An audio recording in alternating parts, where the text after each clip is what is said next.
बिस्मिल्लाहिर्रहमानिर्रहीम। Water logging ऐसी condition जब वाटर टेबल जो है वो at the surface of soil आ जाए तो ये कंडीशन कहलाती है वाटर लॉगिंग, और ऐसी सॉइल कहलाती है वाटर लॉग्ड सॉइल। इस डायग्राम में, इस पिक्चर में जैसे हमें नज़र आ रहा है कि वाटर लेवल जो है वो सॉइल सरफेस पर आ गया है, तो ऐसी सारी सॉइल जो हैं वो कहलाती हैं वाटर लॉग्ड सॉइल। अब वाटर टेबल इसमें ऐसी कंडीशन है, या वाटर टेबल हम उस लेवल को कहते हैं जहां पर सॉइल में मौजूद तमाम एयर स्पेसेस जो हैं they are occupied by the water. तो वाटर टेबल अमूमन कभी तो 50-60 फीट नीचे होता है, 100-150 फीट नीचे प्रेजेंट होता है, जहां पर सारी एयर स्पेसेस जो हैं वहाँ सॉइल में वहाँ वाटर जो है वो उसने ऑक्यूपाई किया हुआ होता है। लेकिन अगर ये लेवल इतना ऊपर आ जाए कि एट सरफेस लेवल आ जाए या सरफेस लेवल आ जाए, तो उस कंडीशन को हम कहते हैं वाटर लॉग्ड सॉइल हो गई है या वाटर लॉगिंग हो गई है। तो वाटर लॉगिंग जो है वो दो तरह से हो सकती है, एक है इसके नेचुरल काजेज़ और एक है आर्टिफिशियल। नेचुरल काजेज़ जो हैं वो तो है रेनफॉल ज़्यादा हो जाए, या टोपोग्राफी इंपॉर्टेंट रोल प्ले करती है। टोपोग्राफी डिस्क्रिप्शन ऑफ लैंड को कहते हैं कि ज़मीन कैसी है, ऊंची नीची है, उसमें ढलवान कितनी है, कि स्टीपनेस ज़्यादा है या कम है। जितनी ज़्यादा स्टीपनेस होगी ज़ाहिर है उतना ही वाटर का रन ऑफ जो है वो ज़्यादा होगा, जिस वजह से सॉइल पर वाटर खड़ा होने के चांस कम, और वाटर खड़ा कम होगा तो ज़ाहिर है फिर उसकी पर्कुलेशन डीप डाउन कम, जिस वजह से वाटर लेवल भी ऊंचा या वाटर टेबल जो है वो ऊंचा नहीं होगा। लेकिन अगर सॉइल है बिल्कुल फ्लैट तो वाटर जो है उसका रन ऑफ हो जाएगा इंतहाई कम, तो कम रन ऑफ की वजह से वाटर जो है वो स्टे करेगा सॉइल के ऊपर, जो ज़ाहिर है नीचे पर्कुलेट करेगा डाउनवर्ड और वाटर टेबल को राइज कर देगा, जिससे सॉइल जो है वो हो जाएगी वाटर लॉग्ड। जबकि तो आर्टिफिशियल वाटर लॉगिंग के काजेज़ ऐसे हैं जिन्हें हम मैन मेड काजेज़ भी कहते हैं, कि इंसानों की वजह से या इंसानों की एक्टिविटीज़ की वजह से वाटर टेबल जो है वो राइज कर रहा है और सॉइल जो हैं they are becoming waterlogged. तो आर्टिफिशियल में एक तो है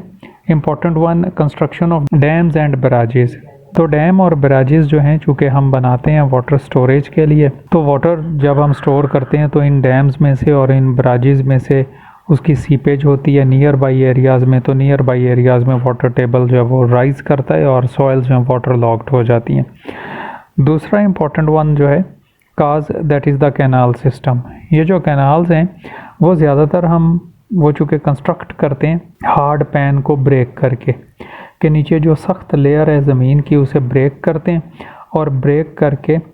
तो फिर जो है वो वहाँ से पानी गुजारा जाता है कैनाल के लिए।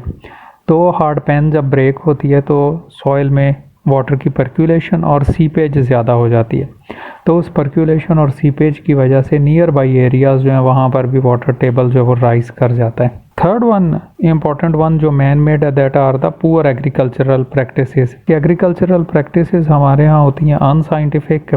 हम वाटर कोर्सेज जो कि प्रॉपरली लाइंड नहीं होते, पक्के खाले नहीं होते, तो उनमें से पानी जो है वो जब गुजार के हम खेतों को लगाते हैं तो उनमें से भी सीपेज होती है। तो वाटर कोर्सेज में से पानी जो है वो नियर बाई सॉइल में सीपेज हो के तो उसे वाटर लॉग्ड बना देते हैं। पुअर ड्रेनेज कि ज़मीन हमारी फ्लैट होने की वजह से, या हमारी सॉइल की या नहरें ज़्यादा फ्लैट नहीं हैं, ज़्यादा स्टीप नहीं है, कि स्टीपनेस कम है और ज़्यादा फ्लैट है, तो फ्लैट होने की वजह से या लो स्लोप एंगल होने की वजह से पानी जो है उसका रन ऑफ इंतहाई कम होता है। रन ऑफ कम होने की वजह से वो नियर बाई एरियाज़ में सीप करता है और हमारी सॉइल को बना देता है वाटर लॉग्ड। और फिफ्थ वन है कंस्ट्रक्शन ऑफ वेरियस बैरियर्स, कि हम पानी के रास्ते में काफ़ी सारी रुकावटें खड़ी कर देते हैं। कभी तो जो नेचुरल पैसेज वे है वाटर का, वहाँ पर हमने हाउसिंग कॉलोनीज़ बना दी, तो पानी को रास्ता नहीं मिला गुजरने का, तो वो किसी एक जगह पर इकट्ठा हो गया। समटाइम्स रोड्स कंस्ट्रक्ट कर देते हैं, रेलवेज़ गुजार देते हैं, या ब्रिजेस बना देते हैं जो कि हर्डल करते हैं वाटर के फ़्लो में। तो नेचुरल फ़्लो जो है, जैसे ये हमने रोड बना दी तो वाटर का जो नेचुरल फ़्लो था इस डायरेक्शन में रुक गया, तो इधर ही खड़ा हो गया, जिस वजह से ये वाली सॉइल जो है वो हो जाएगी वाटर लॉग्ड। तो ये डिफरेंट तरह के काजेज़ जो हैं वो वाटर लॉगिंग का सबब जो है वो बन सकते हैं, नेचुरल और आर्टिफिशियल। नेक्स्ट हम देखते हैं इसके इफ़ेक्ट्स क्या हैं वाटर लॉगिंग के ऑन सॉइल, ऑन वेजिटेशन और प्लांट्स। तो वाटर लॉगिंग जो है वो डिफरेंट तरह के इफ़ेक्ट्स जो है काज करती है। एक तो फर्स्ट इम्पॉर्टेंट वन है वो है एब्सेंस ऑफ सॉइल एयरेशन, कि एयर जो है उसकी कॉन्सेंट्रेशन ज़ाहिर है कम हो जाती है जब सारी पोर स्पेसेस जो हैं वो रूट जोन में उन्हें ऑक्यूपाई कर लेता है वाटर, तो फिर सर्कुलेशन ऑफ एयर जो है वो कट ऑफ हो जाती है, जिस वजह से जो ही फ्री सर्कुलेशन जो है वो कट ऑफ होती है तो एक तो रूट्स में वो रेस्पायर नहीं प्रॉपर कर पाती, और दूसरा केमिकल प्रोसेसेस जो हैं वो डिफरेंट टाइप्स के होना शुरू हो जाते हैं, जिस वजह से बैक्टीरियल एक्टिविटीज़ जो हैं वो इंक्रीज़ हो जाती हैं, डिफरेंट सॉल्ट्स एक्यूमुलेट और नए केमिकल्स एक्यूमुलेट हो जाते हैं सॉइल में, जिस वजह से क्रॉप की यील्ड जो है वो हो जाती है रिड्यूस। दूसरा है कल्टीवेशन में डिफ़िकल्टी आ जाती है, हमारे लिए मुख्तलिफ़ तरह की मशीनरी इस्तेमाल करना या इन्हें कल्टीवेट करना हमारे लिए हो जाता है मुश्किल, तो फिर क्रॉप यील्ड जो है वो एडवर्सली इफ़ेक्ट होती है और लैंड को हम प्रॉपरली प्रिपेयर नहीं कर पाते अपनी क्रॉप्स के लिए। और स्पेशल टाइप की वीड्स जो हैं वो ऐसे एरिया में ग्रो कर जाती हैं वाटर लॉग्ड एरिया में, जो फिर हमारे